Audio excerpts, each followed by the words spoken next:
lịch đi kiếm tiền 7 ngày một lần được 150. Ôi nước.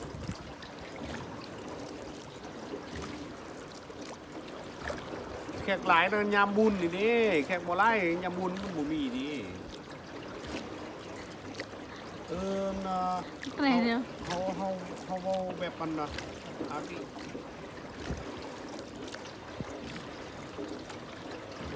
Mình làm việc phải tính theo thời tiết, khí hậu. Mưa là mình đến chuyến không có khách là mình không có. Rồi, Mình mưa là khách họ không đi là mình lâu đến lượt. Mình lại mất khách, mình không đến lượt. Ôi vậy không được. Vậy một tháng một năm mình không thu nhập không được bao nhiêu. Đúng rồi. Mình lại phải làm việc khác. Ôi vậy không được nhiều tiền. Một năm được một ít tiền không được này.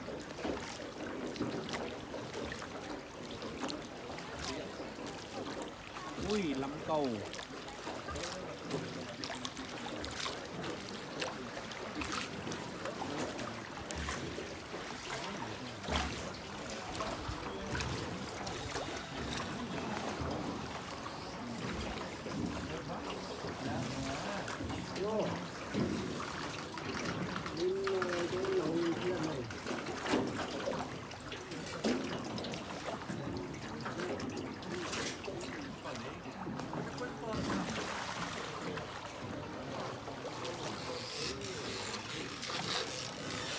Người này chắc cũng phải vào rồi.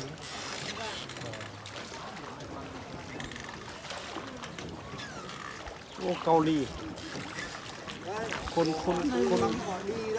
Khôn cầu ly Hàn Quốc. Ồ. Quá đẹp. Mỗi nhà một cái. Rồi, mỗi nhà một cái. 10 triệu.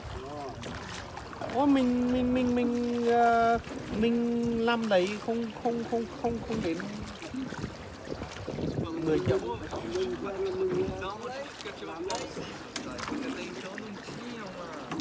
Đây 5 khuôn đấy. Chỗ này nước trong đẹp này. Ồ. Dưới này có nhiều rau ấy trong.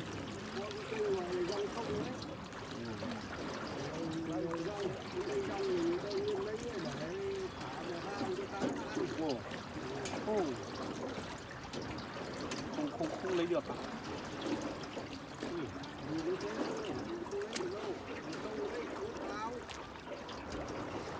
Ồ.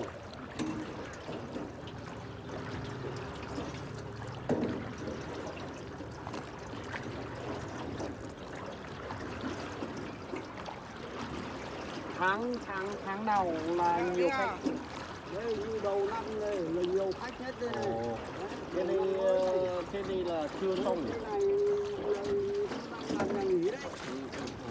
Trước kia ở đây là hai bên Ly phật lúa. Lúa.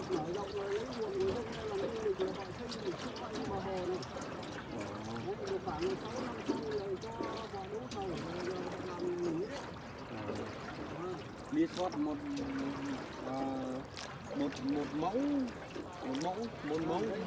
Hai bên là một cánh đồng lúa. một mẫu nhà.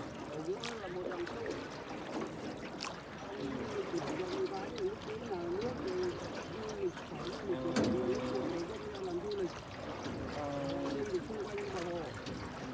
Việt cổ.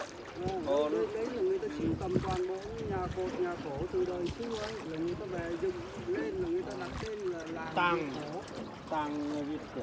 Làng Việt cổ Vũ Thị Dầu. Còn là ba trước. Làng Việt Cổ. chưa xong. Cái này là họ viết từ đấy. Năm nay rồi. Ôi vậy là không có tiền. Không có tiền là chưa xong. Em cái đi cô hết vào Pepsi rồi đấy, vẫn còn thằng lèo này. Hả? Lộn thương vào Pepsi nữa này, nó hào vẫn rồi này. Ôi. Đồn nó. 8 năm là không được rồi. Năm gì đấy. Hỏng hết. Đầu tư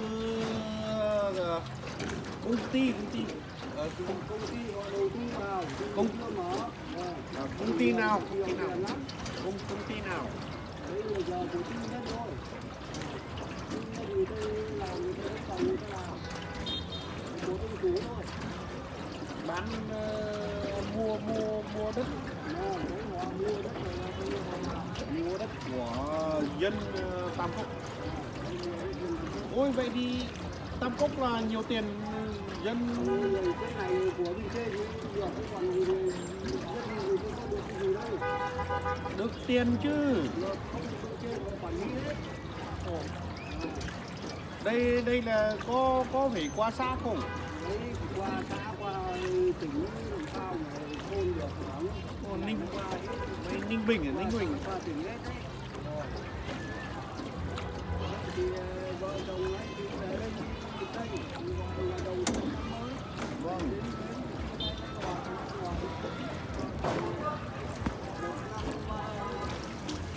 Thật là khỏe mạnh. Ông hạnh ấy, phúc. ông Ờ. Trúc, Đấy gia đình hạnh phúc. ông Trúc. Rồi. Vâng ạ, Một xin lần cảm đi ơn. du lịch là thượng lộ bình an. Ừ. An Khang Vượng Thìn. An khang thịnh vượng. An Khang Thịnh Vượng. Rồi.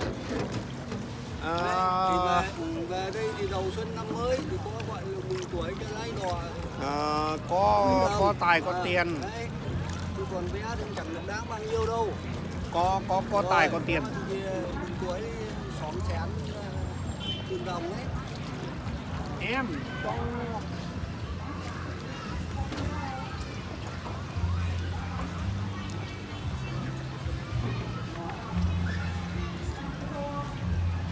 ôi ông quản lý như là không nước. Từ từ lên cái đò xong một lên đi nha. Về đến rồi. Ui. Sự